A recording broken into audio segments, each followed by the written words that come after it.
On January 10, 2025, an aircraft flew over Culiacan, Sinaloa, scattering leaflets across the city. It was a message from the Sinaloa cartel, boldly accusing several TikTokers of collaborating with a rival cartel. And within hours, those influencers began disappearing, one by one. Again, we have TikTokers messing with the wrong cartel. Dentro de la ola de violencia en Sinaloa, se dio a conocer que el TikToker conocido como El Chilango, Juan Carlos N., fue asesinado el domingo mientras vendía productos en una avenida. October 2024, a man is gunned down in the streets of Culiacan, Mexico. At first, he was another name added to the city's crime statistics, but it soon turns out that authorities identified him as Juan Carlos Lopez, better known as El Chilango, a TikToker making a name for himself by selling candy on the streets. And while he wasn't the kind of guy you'd expect to be caught up in cartel business, that's exactly what happened. That night, around 7:45 p.m., El Chilango was in the middle of filming one of his usual videos near Isla Musala when gunfire erupted. His attackers came armed with high-powered weapons, leaving him with almost no chance of survival. And in a matter of seconds, his body collapsed onto the pavement near a gas station. By the time cops got there was nothing left to save. El Chilango was gone. Now we know what you're thinking. Why would a billion-dollar cartel, a global empire of drugs, money, and power, care about someone so insignificant as a TikToker they possibly want with a guy filming candy sales? Well, the answer might shock you, because in today's world, influencers aren't just people with a camera and a following. They're a currency, and cartels have figured out how to cash in. We live in an age where social media rules everything, and while you're scrolling through dance challenges and food hacks, drug cartels are playing an entirely different game, using influencers to launder money, recruit new members, and expand their reach. Think of it like a modern-day version of washing your drug money through nightclubs, except now it's through TikTok views and YouTube sponsorships. Here's how they do it. Cartels invest in influencers, funding their content, paying for flashy production, and even boosting their engagement with fake likes and views. In return, these puppets funnel a chunk of their legally earned money right back to the cartel, making dirty cash look squeaky clean. No shady suitcases full of paper, no sketchy bank transactions, just brand deals, ad revenue, and a social media paycheck that, on paper, looks perfectly legal. And it's not just about the money. These influencers are also selling an idea, cartel lifestyle, luxury cars, designer outfits, stacks of cash, all wrapped up in a flashy viral ready package. To the millions of young people watching, it looks like the ultimate dream, and that's exactly what the cartels want. They don't need to chase down recruits anymore. They're coming straight to them. So now you're asking, what does this have to do with El Chilango? Well, turns out he had a habit of mentioning Los Chapitos in his TikTok videos. Los Chapitos being the sons of El Chapo, being led by Ivan Archibaldo Guzman, and so El Chilango would appear in videos with Marquitos Toys, a YouTuber who also allegedly has deep connections to Los Chapitos. Now, here's where it gets messy, because Marquitos wasn't just an entertainer. He was actually involved in financing Los Chapitos' war against a rival faction called La Mayiza. And if there's one thing you don't want to do in cartel territory, it's blur the line between content creator and criminal. Even something as small as an emoji can be a death sentence. In several videos, El Chilango uses pizza slice emojis, which might seem harmless, but in cartel slang, it's allegiance to Los Chapitos. Meanwhile, their rival, La Mayiza, used the sombreros emoji. Guys, these aren't fun little symbols. They're warnings, and when bodies start turning up with the same symbols left near them, it's the cartel's way of making it clear who was at that war. So whether El Chilango knew what he was doing or not, one thing was certain. He had chosen a side, and in cartel business, can the wrong side get you killed? That's exactly what happened. For his supposed allegiance to Los Chapitos, El Chilango was executed in broad daylight, his body left out as a warning. Because when you mess with cartels, you don't get a second chance to tell the story.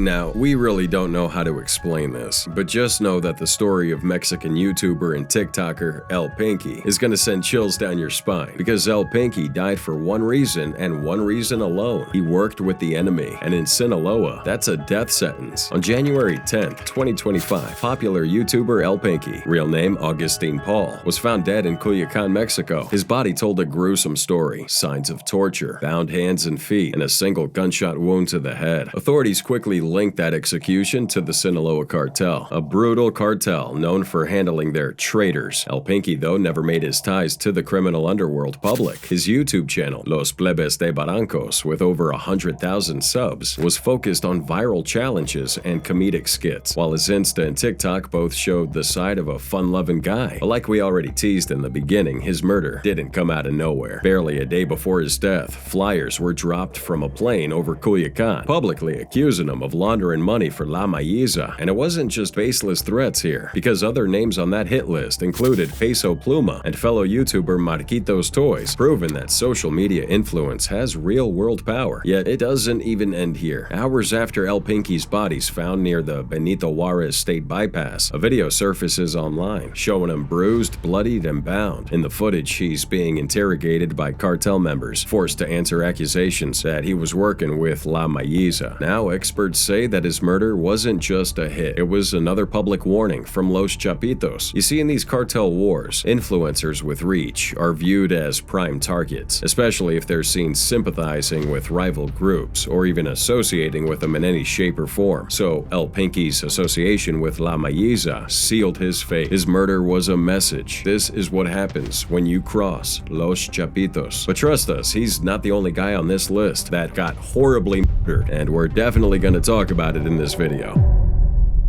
La popular influencer de Puebla, Bielka Pulido, conocida como Lady Humilladora desde 2018, tras un incidente donde obligó a una mujer a disculparse de rodillas, fue víctima de un tiroteo junto a su novio. El atentado tuvo lugar en la colonia Santa Cruz Buenavista de Puebla, mientras las víctimas salían de un gimnasio y se disponían a abordar su vehículo. On April 3rd, 2024, Mexican TikToker Bielka Pulido and her boyfriend are gunned down right outside the gym where they regularly worked out. The shooting happens at Beats Fitness Center in Santa Cruz, Buena Vista, and what's wild is that Pulido became a target over something that happened way back in 2018. Context: Pulido was a medical student who had a big following on TikTok and Instagram, but she first hit the spotlight as a teenager when a video of her went viral, and in that clip she made this other girl get on her knees and apologize in front of a group of people to settle a conflict. And because of that humiliating video, the internet gave her the nickname Lady Humilladora, translating to Lady Humiliation. Pulido received a lot of hate for that video, and being just a teenager at the time, her mom had to hold a press conference to apologize and try to explain why she acted that way. The video blows up across Mexico, and we guess that a few cartels picked it up. And we know what happens when it comes to cartel justice. You don't just forget some things. You see, cartels pretend they follow some kind of code, but in reality, they make up the shit as they go along. They destroy communities, sell drugs, take innocent lives without a second thought. The moment someone steals from them, disrespects the wrong person, or even offends them in the slightest, that's when they suddenly care about justice. Sure, Pulido messed up, but her mom apologized and most people moved on, but maybe not the cartel. They didn't care if you're famous or a nobody. If you cross their invisible line, you're a target. Now, months after the whole humiliation video blew up, Pulido steps away from social media for a while, but over the years she made a comeback. She starts posting again, sharing bits of her life, and even running online businesses, selling perfumes and beauty treatments. She went by La Bendy on social media and had a decent following, 29,000 on Instagram and over 14,000 on TikTok. Some of her TikTok videos were hitting over 1 million views. Then came the day it all ended. Surveillance footage caught everything. Her white BMW was parked when a gray Hyundai pulls up next to it. Out of nowhere, someone opened fire. The sound of gunshots sent people running for cover, and a total of 26 bullets were fired. Her boyfriend, 41-year-old Joel Abraham Chavez, took the worst of it, while Pulido was hit all over her body. Even after her death, people in Mexico were still talking about that viral video. Some comments were downright cruel, saying things like, "We're all equal and all end up in the cemetery or an incinerator." This makes us believe that she was targeted by cartel sicarios, or maybe even local gangs, based on that video. However, Mexican authorities don't believe so. Right now, investigators believe that the real target was Pulido's boyfriend, boyfriend, Joel Abraham Chavez. According to the Attorney General's office in Puebla, he might have been involved in some shady business, and the attack was likely a settling of scores. Truth? That's a mystery. Killer disappeared, and even though security footage caught the whole thing, the video was too blurry to make out a car's license plate. At the scene, police recovered multiple bullet casings, but no arrests were made. No shooter was ever identified, and just like that, Pulido and her boyfriend have become just another case buried under a pile of unanswered questions. Now, this next TikToker on the list met a similar fate, gunned down inside her car, parked outside a gym. But unlike Pulido's case, where the motive remains a mystery, this next one was killed for something far more dangerous, exposing a shocking link between Mexican authorities and the cartels.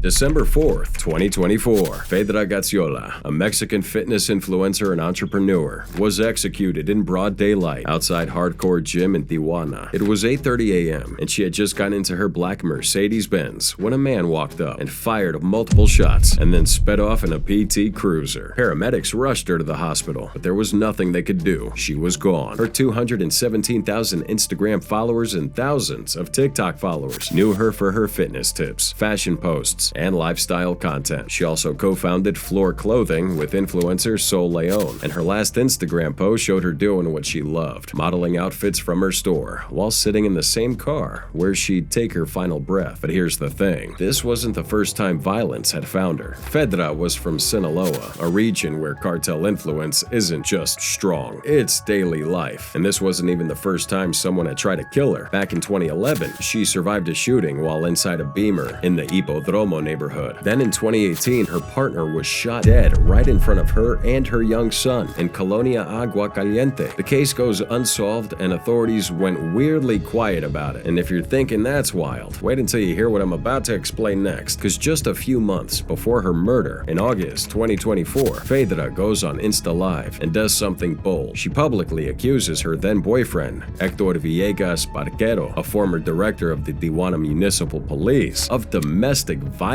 Then she uploads a video showing Hector shirtless, pacing around their apartment while allegedly calling the police for help. And then she hit him with that line that would come back to haunt this entire story. Are you going to tell police that you hit me too? Post didn't last long. She took it down, and the complaint vanished just as quickly. But anyone who's been around long enough knows how things work in places like Tijuana. You don't just expose a former police chief, especially one rumored to have connections with the people who run the streets, and expect to just walk away untouched. Hector wasn't just any cop here. People whispered about his cartel ties long before Fedra put him on blast, and if those rumors were true, she had just put a target on her own back. I mean, it doesn't take much imagination to connect any kind of dot. She humiliated a man who, let's be honest, probably wasn't used to being told no. Maybe he didn't pull the trigger himself, but he didn't have to. In places like this, if you know the right people, you don't get your hands dirty. Just say the word. And then just a few months after exposing him, Fedra was dead, shot in a well-planned attack. The gunman knew where she'd be, what car she drove, and when to strike. Precision was too clean, and the motive is suspiciously obvious. Now, officially, there's no direct evidence linking her murder to her ex or to the cartel. Come on, Tijuana's justice system doesn't exactly scream great track records. No arrests, no suspects, and as expected, no real investigation. Just another case of an influencer's life cut short in a place where power, corruption, and silence go hand in hand.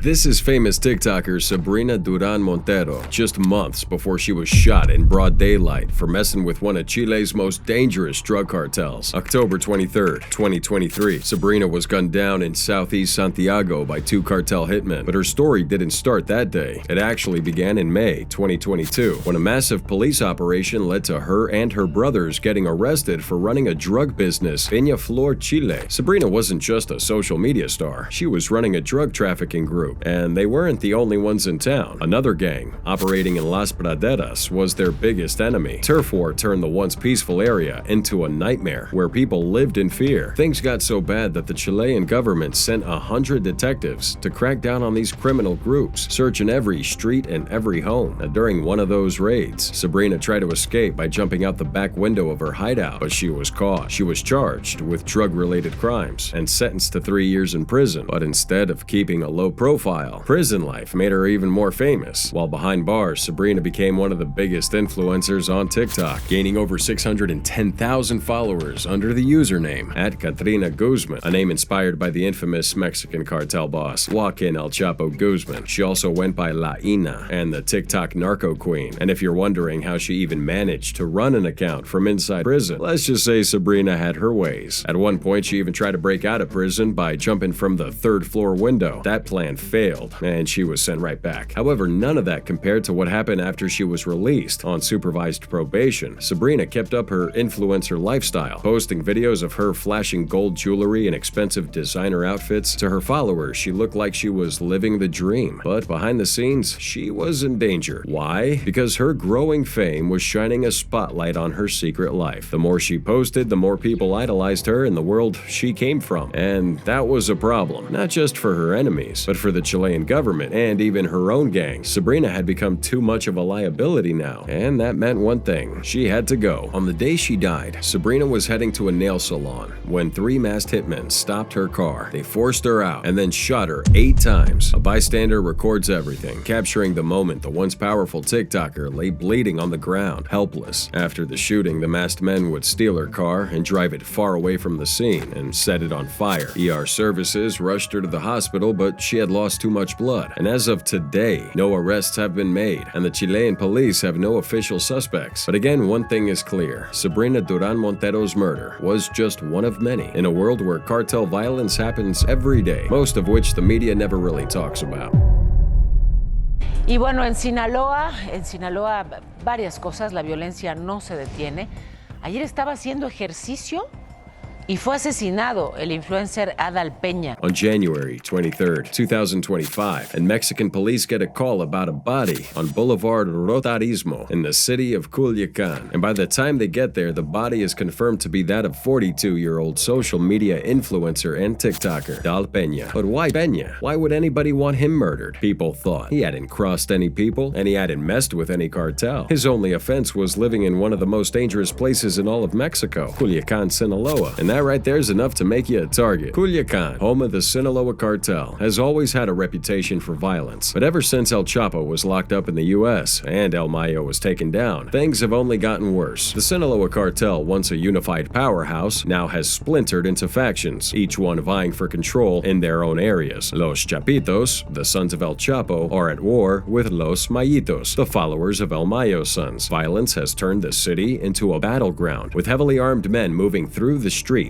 like they own them. And in a way, they do, because even with thousands of federal troops stationed in that city, it's the cartel who calls the shots. That's why residents always live in fear. Businesses close early, and schools shut down with little warning. Once the sun sets, the streets empty. It's not paranoia, it's survival. Shootouts can happen anywhere at any time. Masked gunmen ride around on bikes and scooters watching everything, waiting to sound the alarm if some rival group or the military gets too close. There's no way to tell who's who anymore, and no one wants to be caught in the crossfire. This city isn't just dangerous, it's suffocating. But somehow, that's where TikToker Adal Peña lived with his wife and son. Peña, or El Tata, as people knew him online, wasn't a criminal. He wasn't a gangster, or even some cartel enforcer. This guy was a fitness influencer, a guy who had once turned his life around after struggling with addiction. He had nearly 170,000 followers on TikTok and over 21,000 on Instagram, sharing workout routines, diet tips, motivational speeches about overcoming demons. He had a past, sure, but his present was all about self-improvement. He wanted to inspire people, and for a lot of them, did. However, on that tragic morning, he went out for his usual run near Plaza Vancouver in the Tres Rios neighborhood. It should have been just another workout, but at some point, an armed group ambushed him, firing all over the place and leaving him with zero chance to escape. The news hit the community hard, and his wife posted this heartbreaking tribute online, saying he would always be in their hearts. His followers flooded social media with condolences, shocked that someone who had motivated so many could be taken so violently and so easily. People were mourning Adal Peña and also what his death represented, another life lost to the chaos of a city drowning in violence. Then came the speculation. Some said he was related to Jesus Peña Gonzalez, known as L20, a high-ranking member of Los Antrax, one of the Sinaloa cartel's enforcer groups. Others pointed to the fact that his past struggles with addiction might have put him in contact with the wrong people. But hey, there's no proof, no real connection. These are rumors floating around, as they always do when someone dies in a place like this. But speculation doesn't change the truth. Adal Peña wasn't part of the cartel world. He wasn't caught up in their wars. He had fought his own battles and had won. He had no business dying like this. But in a place like Culiacán, sometimes that doesn't matter. Remember those names on the leaflet we mentioned earlier? Well, he was one of them. On November 23, 2024, Miguel Vivanco, better known as El Jasper, was found dead on a dirt road near El Quemadito Ejido, just 2 days after he was reported missing. Now, the details of his death were nothing short of brutal. The 29-year-old YouTuber had been shot at least 70 times, his hands cuffed, his eyes taped shut. His body was dumped on a remote road that connected the La 20 highway, the Culiacán El Dorado route. Chilling videos online showed a blindfolded victim lying lifeless on the ground. El Jasper, a native of Culiacán, gained social media fame through his collaborations with fellow influencer Marquitos Toys, a popular Mexican content creator whom we've already mentioned with over 5 million Instagram followers. Toys, real name Marcos Eduardo Castro, is widely rumored to have ties to Los Chapitos, the famous Sinaloa faction. El Jasper was allegedly connected to him as well, although no one has officially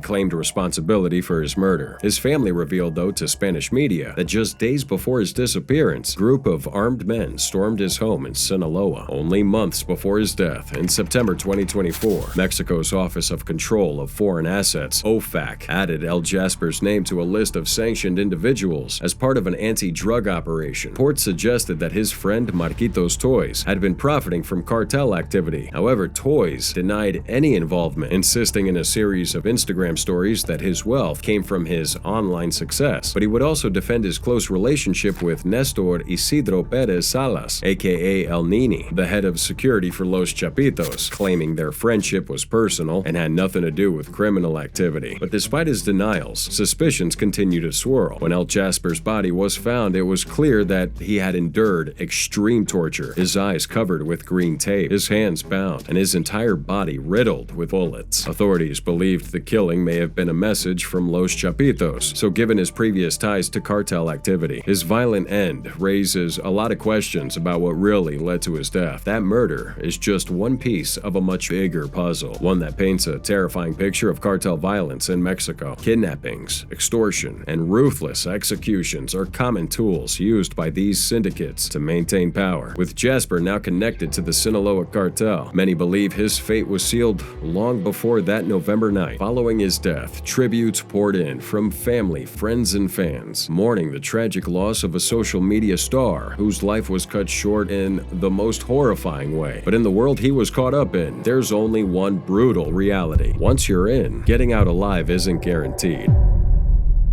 Earlier this week, the Jalisco New Generation cartel posted a video online in which they directly threatened Uresti. In August 2021, TikToker and news anchor Azucena Uresti found herself on the wrong side of one of Mexico's deadliest cartels, the Jalisco New Generation cartel, or CJNG. And that's because the cartel had accused her of being biased and supporting vigilante groups that opposed them. And when a cartel like the CJNG decides you're a problem, things get dangerous pretty fast. Shortly after, a terrifying video is released. In it, we have 6 armed men dressed in black, standing behind a 7th man, calmly deliver a chilling message. He claimed to be a representative of El Mencho, the ruthless leader of the CJNG, and then he addresses Uresti directly. I'm not against freedom of expression, but I'm against anyone who attacks me. The cartel accuses Uresti of twisting the truth, saying vigilante groups she calls peacekeepers are actually criminals disguised as heroes. According to CJNG, the so-called protectors weren't fighting cartels out of bravery, but were just another gang, trying to claim a piece of the pie. They even said that there's no civilian group out there that could have access to this kind of heavy artillery like these vigilantes were carrying. But here's where things take a turn, because instead of backing down, the Mexican government stepped in. And when the CJNG's video goes viral, former Mexican President Andrés Manuel López Obrador makes a bold promise to the country, saying, "It's our responsibility to ensure that no Mexican is intimidated or threatened by anyone. His spokesperson, Jesus Ramirez Cuevas, also takes to social media vowing that the government would protect journalists from cartel violence. And Dynasty, she stood her ground. She confirmed that she was under government protection and surprisingly wasn't scared at all. And since then, nothing has happened to her. No attacks, no further threats, nothing. So, did the CJNG decide to let her go? Or are they just waiting for the perfect moment to strike? One thing is clear. Being a journalist in Mexico is one of the most dangerous jobs in the world, next to Gaza. And while Dynasty may be the only TikToker to challenge a cartel and live to tell the tale, history has proven that the government's protection doesn't always last.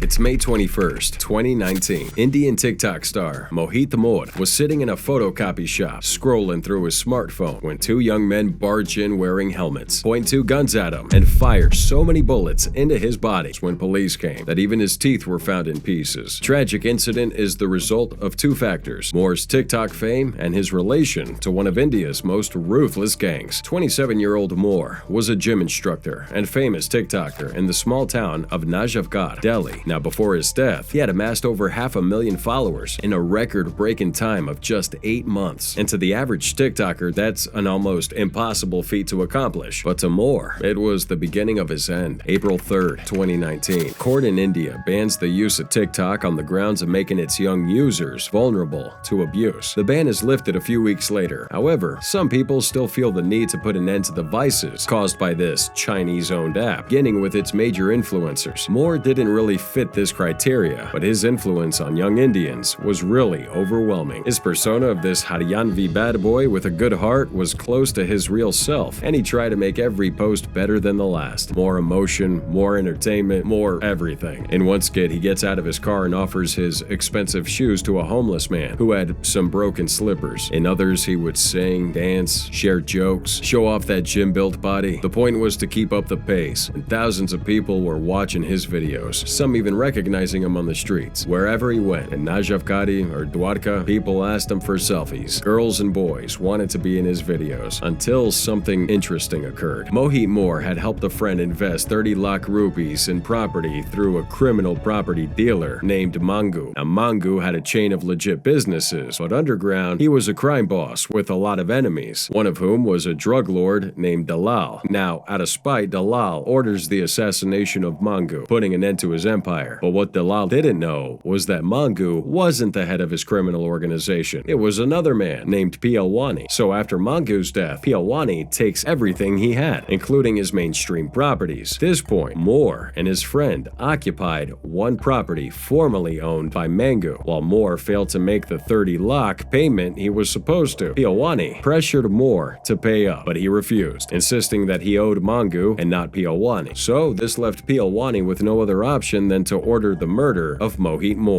One of the men involved in this murder was a teenage gang member in Delhi, and according to reports, the teenagers recruited by Pialwani after he pestered the crime lord to take him under his wing. And to prove himself worthy, the boss sends him along with another soldier to find Mo, and when they get to his location, they empty over a dozen bullets into him, leaving him in the goriest scene for police. In the end, the teenager was arrested and charged with first-degree murder, while Pialwani fled Delhi, knowing the cops wouldn't stop at nothing to bring him down.